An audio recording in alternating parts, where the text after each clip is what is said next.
Vashti here with Carolina Blitz. This question is for you, Leaky. You're a North Carolina kid. Governor Cooper just declared North Carolina the center of the basketball universe.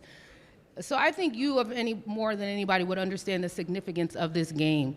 Being from North Carolina, can you kind of speak to that? And what are you hearing from people from North Carolina that you may have grown up with regarding this matchup? Honestly, I haven't really heard much because I stay off social media. I don't really see too much. But, just walking around campus and stuff, it's just all love and positivity. A lot of people just rooting for us. Nobody really thought we'd get to this point. So just proving a lot of people wrong, seeing a lot of friends, they get bragging rights because they've always believed in this kind of thing. But other than that, I haven't really seen too much. Let's go on the right side with John Fanta. John Fanta, Field of 68. Armando, congratulations on getting to the Final Four. I'm curious because there's a lot of people who say that night at Cameron Indoor, when you guys go in there and beat Duke the way that you did, served as that point to take off. Do you believe that served as an igniter? No, I think all year our belief of how good we are, never changed for us. I feel like more nationally and like more with like the media and stuff, when we finally got that quad one win, like a big time win like that versus Duke, especially being at Duke, I feel like that made everybody else believe in us. But for us, I feel like we always had that belief. We may not have shown it all the time, but we always believed we were that good. Up front on the right side, next question for Carolina student athletes. Scott Gleason with USA Today. The question is for Brady. Being in the Final Four, obviously this is, I assume, what you transfer for, and I was hoping you could just speak about what the sport looks like to be able to go to a program like North Carolina and now be playing on the sport's biggest stage.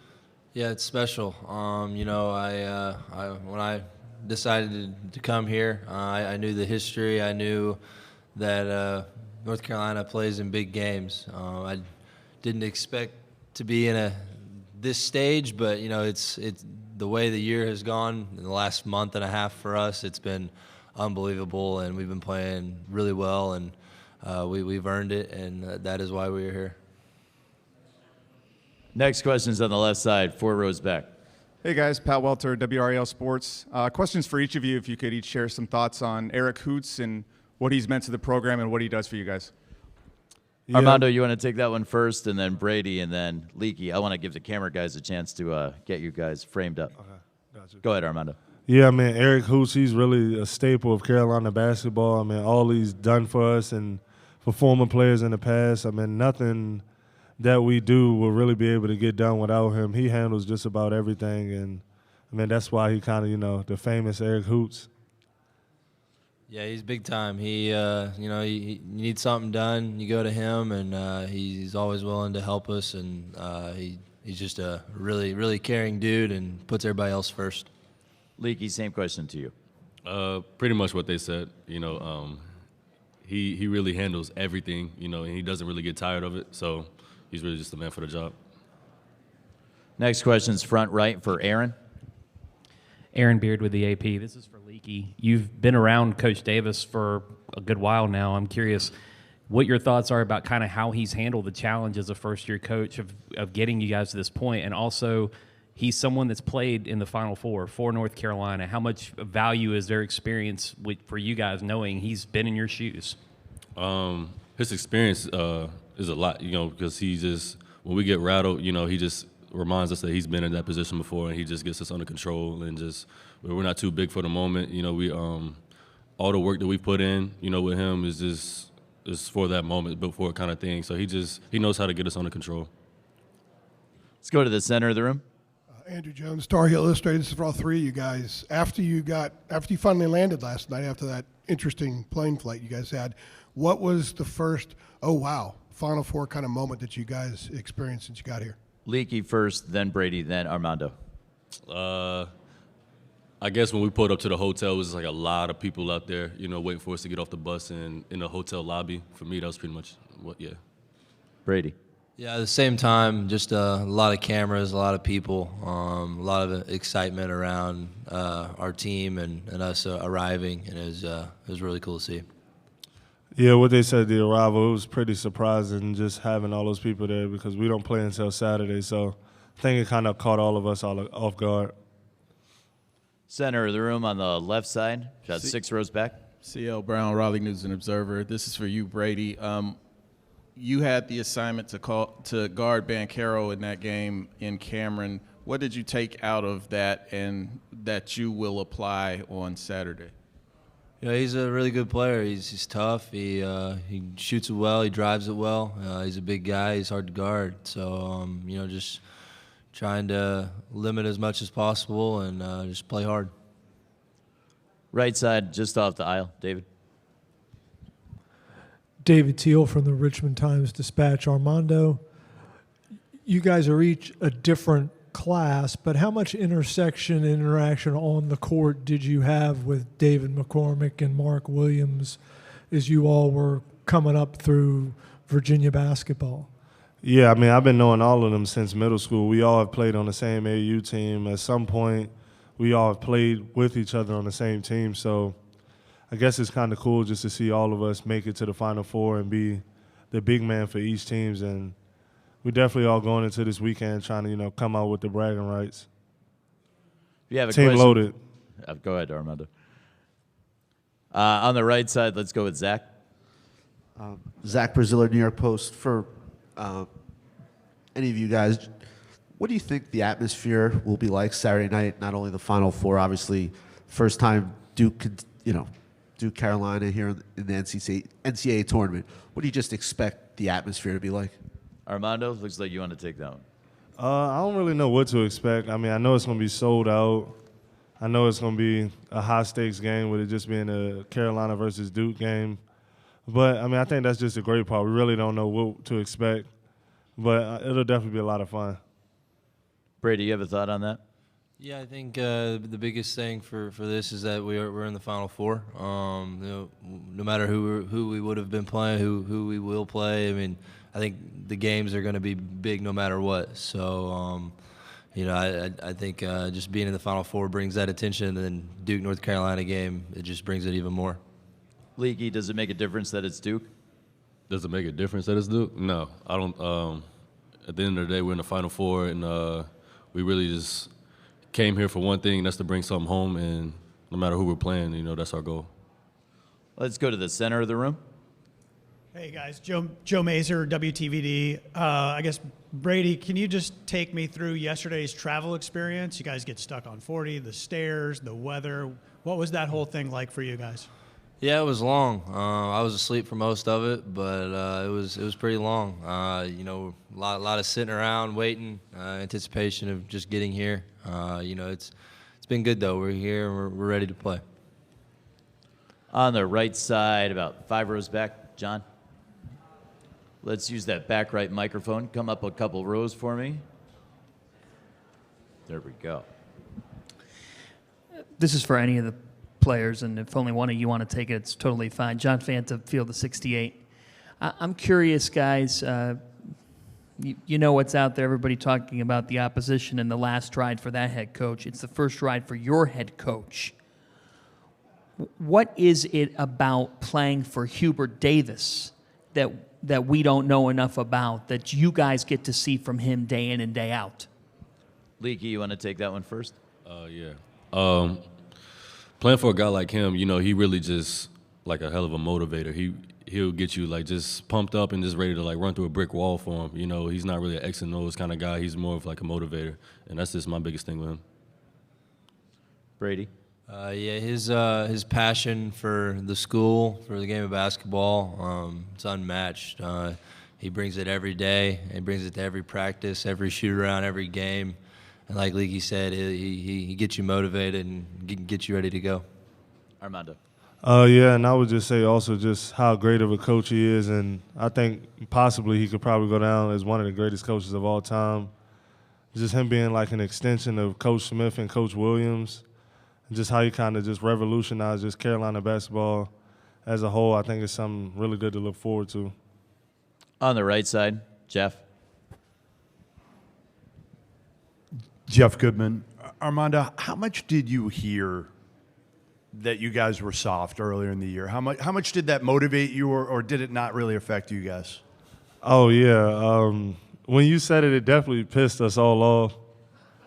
I'm not gonna lie. I mean, yeah, it was something. It was kind of upsetting, you know, just because I didn't think we were really a soft team. I just think we just weren't playing together, and you know, we just were going through tough stretches and growing pains just as a team. Because I mean, we had a lot of new faces and a lot of new players, new system we were implementing, so we just were really figuring it out. But I feel like just even getting to this point, we just show how we're so much farther from being a soft team, and I think we're actually probably the toughest team. I figured you wanted to follow up because you said it. Yeah. I mean, listen, I'll take credit or blame or whatever. Yeah. I deserve it. When did it flip? When do you think it flipped? I mean, obviously March 5th was a big one for your guys' confidence, but it seemed to kind of flip a little bit before that. Yeah, I mean, I would just say kind of just after the Wake Forest game, just it was a lot of tough stretches. And like I said, we just weren't playing together defensively. We were just worried about stopping our man versus playing team basketball. Offensively, we were playing hero ball, just not playing together, not making the extra passes, not setting the screen and rolling certain ways just because we didn't think we'd get the ball, just little things like that. And I think just after that, we just said, like, we just drew the line and said we had to stop being selfish. And in order for us to get it done, we got to play together as a team. And I feel like that's kind of what's been helping us and just getting us to this point. Final question here for Leaky, Brady, and Armando on the left. Hey guys, Pat Welter, WRL Sports again. Hubert has all these sayings, right? Like energy, effort, toughness. Everyone gets an opportunity. Coaching is missionary work. Leaky, you mentioned one like the GBs the other day. What do you guys think of all these sayings that he has, and how do they resonate with you? Leaky, let's start with you. At first, I thought it was just kind of goofy, you know, hearing GBs for my first time. It was just, you know, it was kind of weird. But right now, we just don't really pay too much attention to it. We pretty much get the message, you know, and that's pretty much it. Brady? Yeah, at the beginning of the year, he's very repetitive on very certain things, kind of the things you were saying, and you know you don't really know where he's going with that. But the last month and a half, we've really bought into what he's been saying, and I mean it's all been making sense. We all got to play together. We all got to play smart. We all got to bring our toughness to every game. So he's been doing it for a reason the whole time. Armando, nothing to add? Nah. We want to thank Leaky, Brady, and Armando for joining us here. We're going to get some of their teammates in here next. If we don't see you guys tomorrow, best of luck on Saturday. I want to thank you, too. I've been waiting to get to this point to be able to tell you that. Nah, thank you, though, for real, for that. That's good. Great job, guys. Thank you.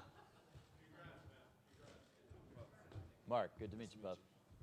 You're with me over here. We're joined now by Caleb Love, RJ Davis, and Donovan Puff Johnson from North Carolina. They're going to be with us for the next 7, 8, 9 minutes or so, and let's get to the questions right away. Let's start up front on the right with Aaron. Aaron Beard with the AP. This is for Caleb. I was wondering if you could describe the mentality it takes to do what you've done in some of these games where the first half maybe you don't shoot well and then you get going. The Syracuse game, you went a whole game where you couldn't hit anything and then came through in the clutch. How do you do something like that and be successful? Just never losing your confidence, you know. I know what work I put in and how much time I put in the gym, and I feel like my confidence never wavers, that I know that I can come up big in late moments and do what I do. We'll go up front on the right side, Billy. Billy Witz with the New York Times. RJ, some of your teammates were just talking about Coach Davis and just the just way he talks to you guys, and just, you know, guy who played here and coached here. Are there any stories that stick out in your mind that he's related to you about kind of his playing days, and whether it's in a Final Four or just playing Duke or some other moments that resonated with you? I would say that just his stories about his time as a UNC player, his times as when he was in the NBA playing for the Knicks, just the motivation and passion he played with, and that his personality is like a dog mentality. And I think that when he speaks to us, it definitely gets us motivated when he's telling the stories, and it definitely gets us fired up to play. So, we definitely appreciate, him relating those stories to us. Very center of the room, guys.